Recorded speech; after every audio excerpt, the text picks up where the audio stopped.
Hey guys in YouTube, this is Art again. I'm getting ready to build this BluesBreaker Marshall amplifier clone. I've had it for a while, but I've been having a hard time finding parts for it, especially the 2 meg audio potentiometer that goes here for the tremolo. I can't find it anywhere, so I'm going to try a little bit longer to see if I could find it. But anyways, I might have to improvise or use something else. I was thinking about using a 3 meg or maybe a 1 meg on there, but I'm not sure. I've never built this amp before, so maybe you guys could help me. Anyways, this chassis came from CeriaTone from Nick in Malaysia. Nick is a very cool guy, has great products, and I really think that he makes the best panels around. If you could see this right here, just very nice quality type panels, and I'm really happy with this products. But like I said earlier, I've had this amp for a while, and I really want to finish it up soon so I could play it. And recently I started making the board for it, and just acquiring all the parts that I need for the board. For the circuit board, if you will, that I have stored in my garage. But so far what I've done is I've installed this power transformer that I got from Brian at Marshall Transformers.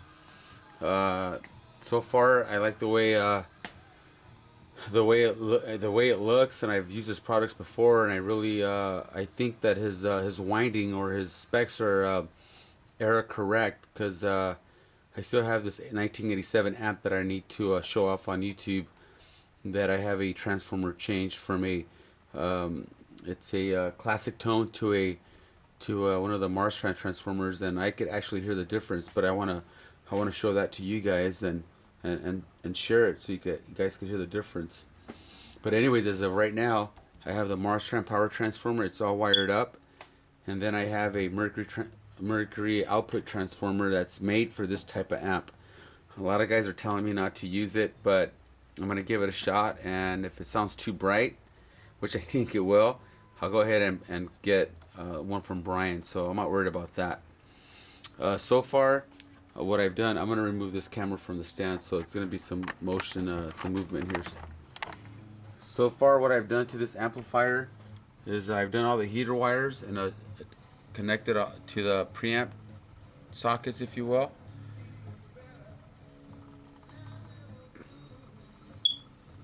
I did the power tube sockets as well, and added a screen resistors on them. I've hooked up the primaries and the secondaries of the OT, if you could tell right here, this section right here, and my power voltage selectors hooked up to 110, 220, and 230. And so are my fuse holders, and my tube rectifier that's down here, and my my filter capacitor is still waiting to be wired as soon as I get the board. Here are the vintage type fuse holders right here. As you can tell, I got these from a guy in France, and these are your standard selectors for a Marshall amp. The jacks are the Marshall type from England, and I have the speaker jacks hooked up, and the tremolo is half hooked up.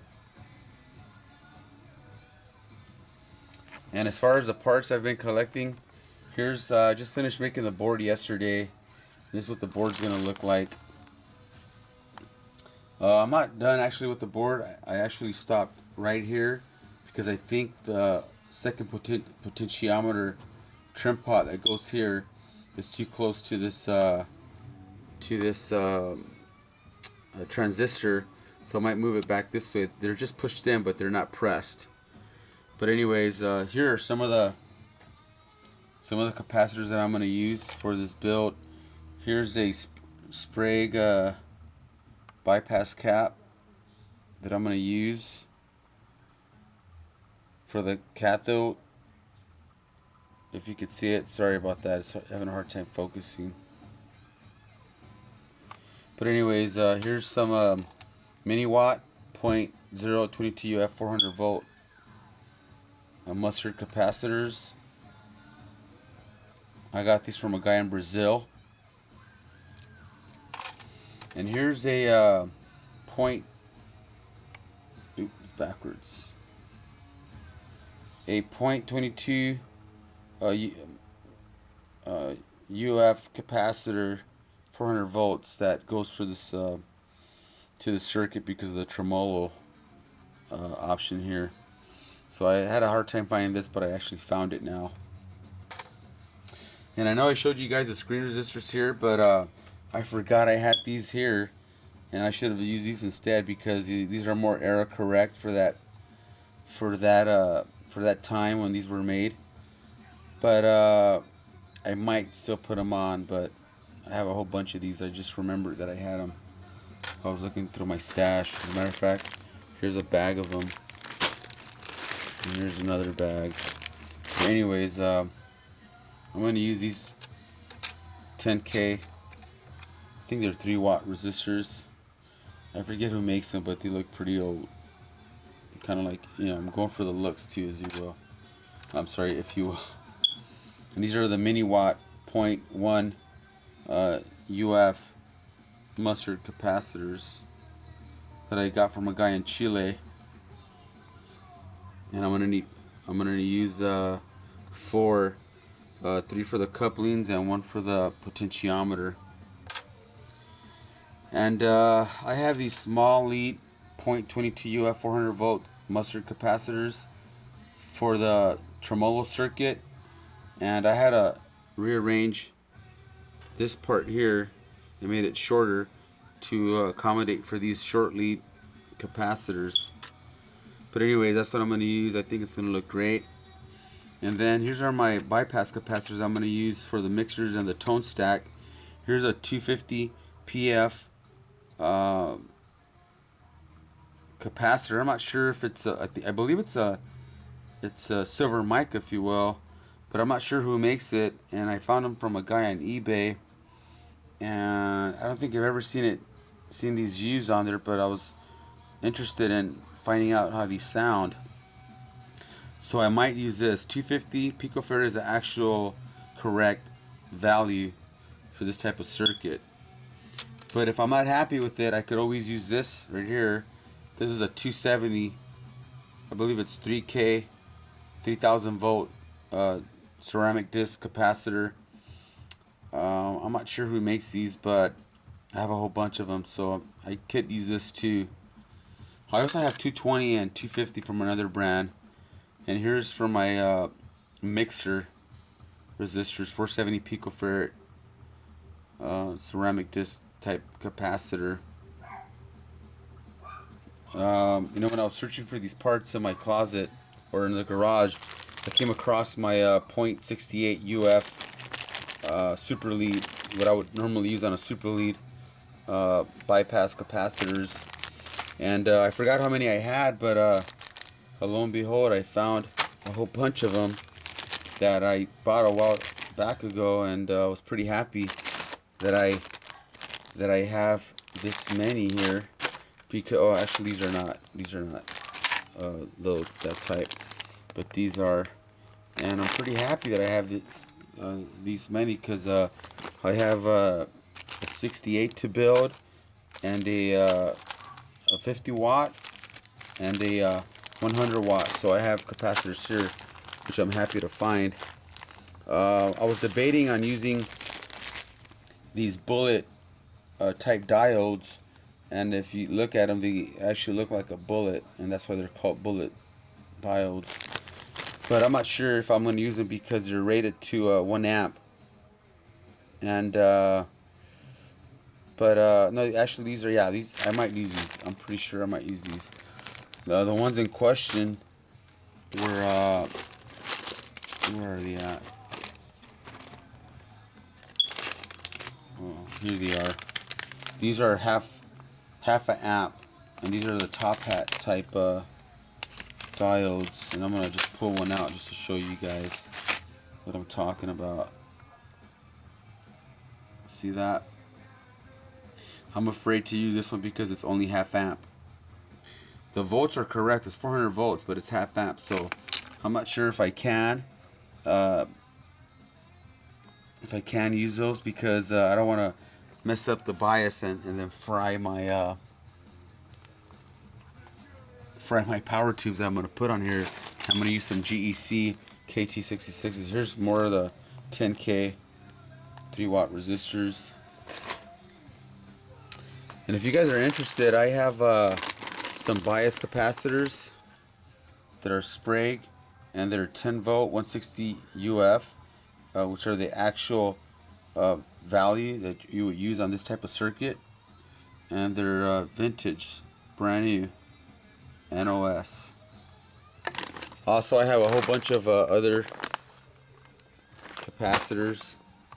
They're the mustard type. Here's some more if you guys want to use something like that. And here's some more. These are 56. I actually measured some of these and they actually read 0.68. I was kind of shocked that it did that. But here's more parts here. Here's 0.033 UF that I have lying around that I don't think I'll ever use.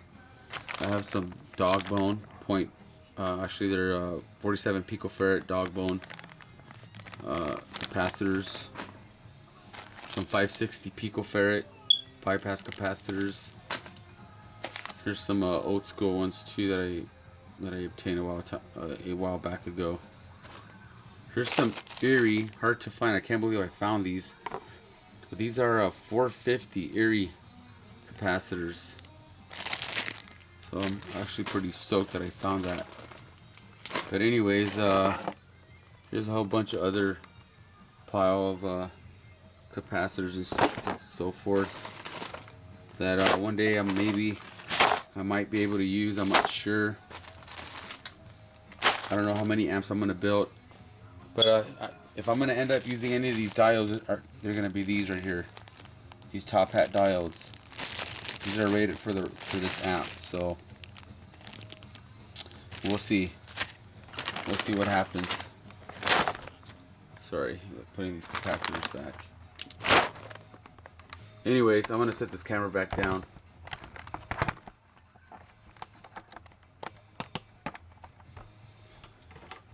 So anyways, if you guys have any experience on this type of capacitor, let me know, because I really want to use it and I don't, so that's why I'm asking for help here.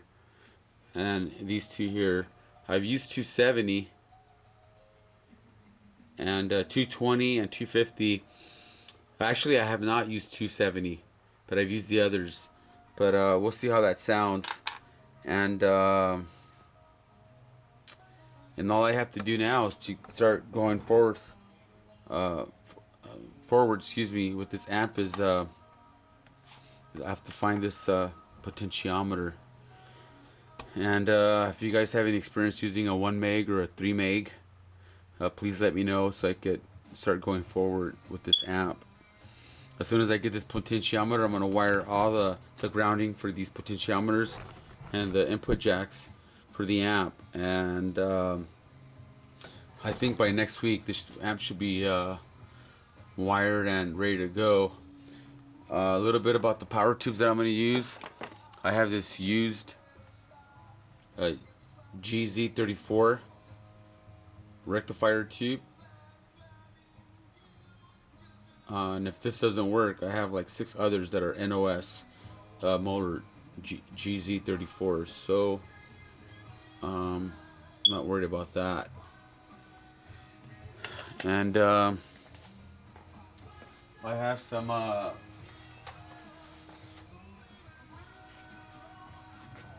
for my power tubes. I'm going to use these right here. I have 4 of these, but I'm only going to use 2, obviously, because it's a 50 watt. And